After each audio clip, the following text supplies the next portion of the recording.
ஏன் பொண்ணுங்கலாம் அட்வொகேட் ஆகக்கூடாதா? ஒரு பொண்ணு 12th முடிச்சதும் எல்எல்பி படிக்க போறேன்னு சொன்னா, ஏன் அவளுக்கு அவ்ளோ எகெயின்ஸ்ட்டா இருக்கீங்க? ஈவன் நானும் இதே தாங்க ஃபேஸ் பண்ணேன்.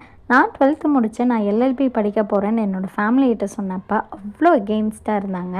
எங்க அம்மாவே அவ்ளோ எகெயின்ஸ்ட்டா இருந்தாங்க. பிகாஸ் எங்க அம்மாவுக்கு பயம், பொண்ணுங்கலாம் செட் ஆகாது அட்வொகேட் ப்ரொஃபஷன். ஏன்னா லேட்டா வரணும், போலீஸ் ஸ்டேஷன் போணும், அது இதுன்னு சொன்னாங்க. சேஃப் இருக்காதுன்னு சொன்னாங்க. பட் ட்ரஸ்ட் மீ, அவங்க நினைக்கிற மாதிரி அப்படியெல்லாம் எதுவுமே கிடையாதுங்க. எனக்கு முழுக்க முழுக்க சப்போர்ட்டாக இருந்தது எங்கள் அப்பா மட்டும்தான். நீ படிக்கிறியா, சரி நீ படி, எனக்கு தெரியும் நீ நல்லபடியாக வருவ அட்வொகேட் ஃபீல்டில் அப்படின்னு சொன்னார். இன்ஃபேக்ட் அவரு தாங்க எனக்கு பெங்களூரில் காலேஜும் பார்த்து கொடுத்தாங்க. என்னோடய ஃப்ரெண்ட் அங்கே படிச்சுட்டு இருந்தான்னு சொல்லி அவரே தாங்க எனக்கு இந்த காலேஜ் ரெஃபர் பண்ணார். அவங்க நினைக்கிற மாதிரியெல்லாம் அட்வொகேட் ஃபீல்டு அவ்வளோ ஒன்றும் மோசம் கிடையாதுங்க பொண்ணுங்களுக்கு.